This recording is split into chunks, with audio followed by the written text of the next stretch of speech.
क्या लड़कियों को अपने माता पिता की सेवा करने का अधिकार नहीं है? नहीं, क्यों क्योंकि नहीं? आजकल जब भी कुछ बात होती है तो कहते हैं नहीं तुम लड़की हो, तुम्हारा एक पैसा कैसे ले सकते हैं? माँ बाप खुद कहते हैं तुम कैसे कर सकते हो, तुम्हारी कमाई कैसे ले सकते हैं? तो क्यों मैं मतलब क्यों नहीं कर सकती? मेरे मन में हमेशा ये प्रश्न है। नहीं, नहीं कर तो सकते हैं बेटा। बात ऐसी है कि लड़की को ना परंपरा ये रही है कि माँ बाप जब आप बड़ी हो जाएंगी ना तो आपकी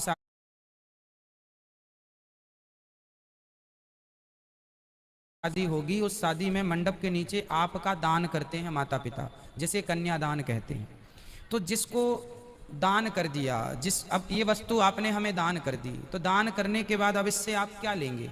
मेरे माता पिता का कोई बेटा नहीं है, मैं ही हूँ, तो जो करना है मैं ही करूँगी। हाँ, तो फिर आपका शादी के बाद भी आप अपने माँ बाप की सेवा भी कर सकती हैं, आप अपने माँ बाप को अपने साथ भी रख सकती हैं। जो बेटा है वो तो बेटा सेवा करे, पर जिनके बेटा नहीं है सो बेटियां करती हैं और आपको करना ही चाहिए। ऐसा शास्त्रों में कहीं मना ही नहीं है कि नहीं जी नहीं करना, ऐसा लिखा कहीं नहीं। बोलते हैं ना हमारे यहाँ बेटियों का नहीं खाया जाता। नहीं खाते। वो देखो दो स्थितियां होती हैं सामान्य। देखो दूध में आपको हमने दूध दिया, आपने दूध पी लिया, पर आपको पता चल जाए कि इसमें मक्खी पड़ी है तो फिर आप वो दूध नहीं पिएंगे।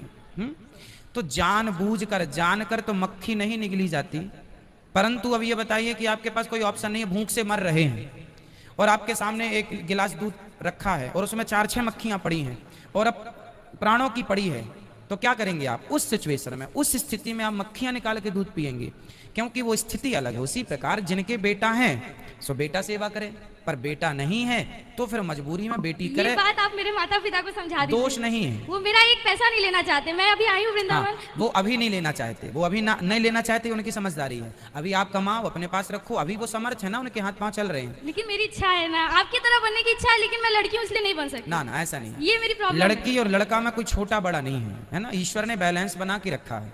ईश्वर ने पहला स्थान लड़की को ही दिया है, लड़के को बाद में। लड़का पैदा होता है भाग्य से, लड़की पैदा होती है सौभाग्य से। 100 मतलब 100। जब सौभाग्य मिल जाए तो लड़की, और एक भाग्य से लड़का। लड़का होता है भाग्य से और लड़की होती है सौभाग्य से। 100 मतलब 100 भाग्य। जब भाग्यशाली हो, कहते हैं हर बच्चे के हर बेटे के सिर पर बाप होता है, मतलब हर पुत्र के नसीब में बाप होता है। हर बेटी और हर बेटे के नसीब में बाप होता है, पर हर बाप के नसीब में बेटियां नहीं होती है ना।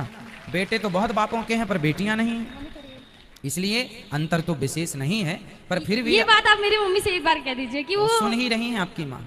राधे राधे महाराज, आज मैं धन्य हो गई कि मेरी बेटी ने बेटा बन के मुझे तीर्थ करा दिया। हाँ। और आप इसी तरह अपनी कृपा बनाए रखिए कि हमें कभी बेटे का एहसास न हो। बिल्कुल, बेटा बेटी में कोई भेद नहीं है, लेकिन आप अपना आशीर्वाद हम लोग को जरूर दे दीजिए। जो मिला है आपको उसमें प्रसन्न रहना चाहिए। यदि आपको बेटी मिली है तो आप सोचें बेटा मिल जाता, नहीं। जो मिला है ईश्वर ने सोच समझ के दिया है।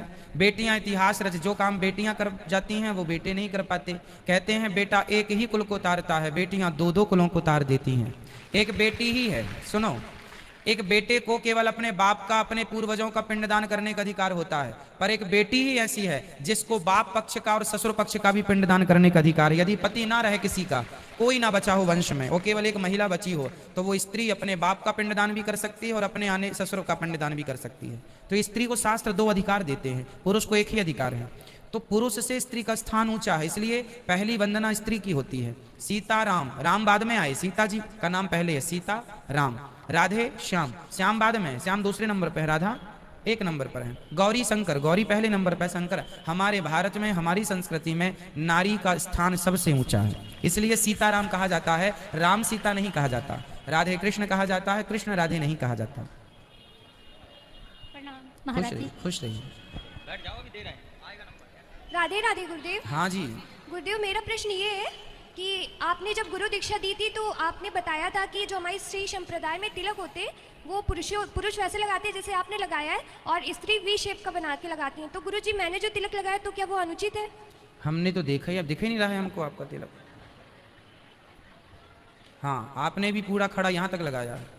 नहीं, अनुचित नहीं है बेटा, अनुचित तो नहीं है। आपने तिलक लगाया, अनुचित कैसे होगा? पर शास्त्र जो कहते हैं, जो परंपराएं स्त्रियों के लिए बनी हैं, पुरुषों के लिए है ना। अब जैसे स्त्रियां चूड़ी पहनती हैं, पुरुष लोग चूड़ी नहीं पहनते, तो स्त्रियों का अलग श्रृंगार होता है। अब स्त्रियों की आपके जो अब ये हमारी लहंगा चुन्नी कोई पुरुष पहन के चले तो लोग हंसेंगे, तो पुरुष का अपना पहनावा होता है, स्त्री का अपना पहनावा। उसी प्रकार पुरुष का अपना तिलक लंबा लगाए, माथे तक लगाए, स्त्रियों का अपना छोटा सा बिंदी के नीचे भी बना के, और आप पूरा भी लगाएं तो आपत्ति भी नहीं है, पर इतना ठीक है।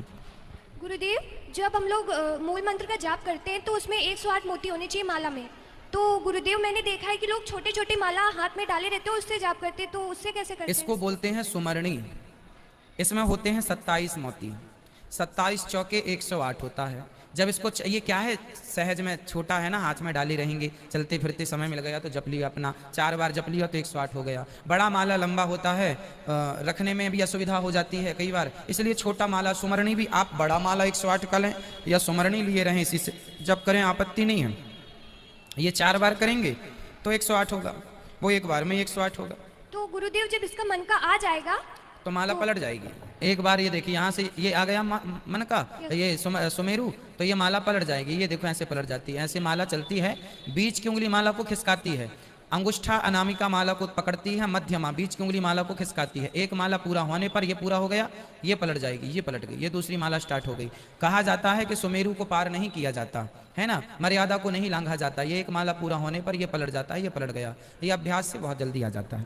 गुरुदेव मेरा एक डाउट था कि जो हमारा सनातन धर्म है और जो हमारे ऋषि थे सनत सनंदन सनातन सनत कुमार, तो क्या वो जो सनातन हमारे ऋषि थे, क्या उनके नाम पे हमारे धर्म का नाम सनातन पड़ा? नहीं, सनातन उनका नाम है, परंतु ये तो उनसे पहले भी ये सनातन धर्म था। सनकादि, सनक, सनंदन, सनातन, सनत कुमार, ये चारों भगवान के ही अवतार हैं, है ना। तो ये भगवान, नाम तो उनका सनातन है। सनातन का मीन्स सनातन का अर्थ होता है पुराना। हमारे धर्म का नाम क्या है? हमारे धर्म का नाम है सत्य। सत्य सनातन, सत्य मतलब सत्य, हमारा धर्म सत्य है। सत्य कितना पुराना है? अनादि। सत्य है सनातन, सत्य है पूरा। सनातन का मीनिंग होता है पुराना। सनातन मीन्स क्या होता है? पुराना। पुराना। सत्य कितना पुराना है? जितना पुराना सूर्य और चांद है, जितनी पुरानी पृथ्वी और समुद्र है, उतना पुराना सत्य है ना। तो सत्य जब से है, तो सत्य जब से है तब से ये सत्य सनातन धर्म है। तो सत्य कितना है, कब से है? बोले सनातन है। सत्य कब से है? सनातन से है। सनातन मीन्स पुराना, जिसकी कोई तारीख ना हो। हर धर्मों की तारीखें है ना। इस धर्म की स्थापना उन्होंने की, उस धर्म की स्थापना उन्होंने की, पर हिंदू धर्म की स्थापना किन्होंने की कोई नहीं बता सकता, क्योंकि ये सनातन है। इसके न कोई आदि है ना कोई अंत है। जितना पुराना सूर्य चांद है उतने पुराने हम।